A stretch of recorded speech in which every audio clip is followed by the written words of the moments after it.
एक तो दिसंबर की बात करिए, एक टाइम फ्रेम की, सर्दियों में क्या एक मामले ज्यादा होते हैं, नंबर वन। दूसरा क्या है कि जब दिसंबर, नवंबर, जनवरी का महीना होता है, सर्दियों में लोगों को कॉमन कोल्ड, कफ, स्नीजिंग, ये आम सी बात है। अब इसमें आदमी कैसे डिफरेंशिएट करेगा कि मेरा ये जो सर्दी है, मेरे जो जुकाम हुआ है, ये नॉर्मल सीजनल है, और या फिर मुझे तुरंत टेस्ट करवा लेना चाहिए कि कोविड तो नहीं है।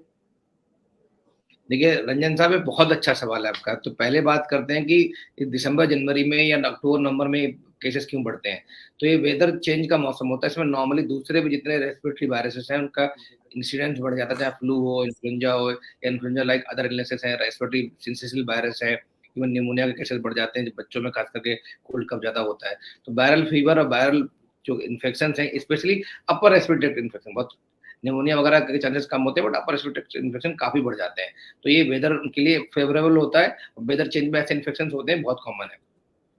तो इसमें कोई नई अतिशयोक्ति नहीं है। जैसे डॉक्टर साहब ने बताया कि पिछले 2-3 साल से लगातार ये चेंज सी आ रही है, तो इस समय हमें वैसे भी प्रोटेक्शन रखना चाहिए, बिकॉज इस समय पार्टीज का टाइम है, लोग क्रिसमस मनाएंगे, लोग न्यू ईयर्स मनाएंगे, तो उसमें रिस्क रहता है कि कहीं ऐसा कुछ एरिया ना हो जो यहाँ पे आउटबर्स्ट हो जाए, कोई बड़ी पब्लिक गैदरिंग जहाँ में बहुत सारे लोग पॉजिटिव पहुंच गए, उन्होंने बाकी सारे लोगों को पॉजिटिव कर दिया, वो अपने अपने घर गए, कम्युनिटी में गए, तो कम्युनिटी स्प्रेड होने के चांसेस बढ़ जाते हैं। तो कहीं ना कहीं थोड़ा सा हमें संयम रखने की जरूरत है, डिसिप्लिन रखने की जरूरत है, सरकार को भी, और जो हमारे क्या नाम है, जो नॉर्मल पीपल हैं, सब लोगों को, जनता को भी संयम रखने की जरूरत है। अब बात करते हैं दूसरी, जो आपने कहा है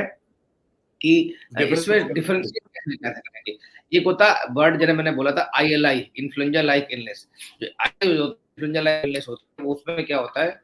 कि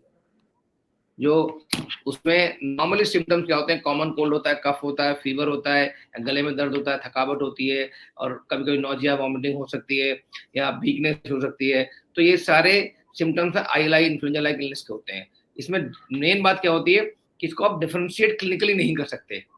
तो अगर कोई भी, जो गाइडलाइंस भी यही है कि अगर कोई ILI है, इन्फ्लुएंजा लाइक इलनेस है, मतलब कोई मरीज जो है घर में या आपके ऑफिस में या स्कूल में बच्चा कोई भी है जिसको अपर रेस्पिरेटरी इन्फेक्शन है, इसमें कॉमन कोल्ड है, कफ है, रनिंग हो जाए, नाक बह रही है, छींकें आ रही हैं, स्नीजिंग हो रही है, गले में दर्द हो रहा है, सोर थ्रोट इसको बोलते हैं, खांसी हो रही है, ड्राई कफ हो रहा है, वेट कफ हो रहा है, तो इसको हमें लाइटली नहीं लेना, जब तक until and unless proved otherwise, जब तक प्रूव ना हो कि कोविड नहीं है, तब तक हमें उसे कोविड ही सस्पेक्ट करना है, जब वहां पे आपकी कम्युनिटी में आउटब्रेक हो रहा है।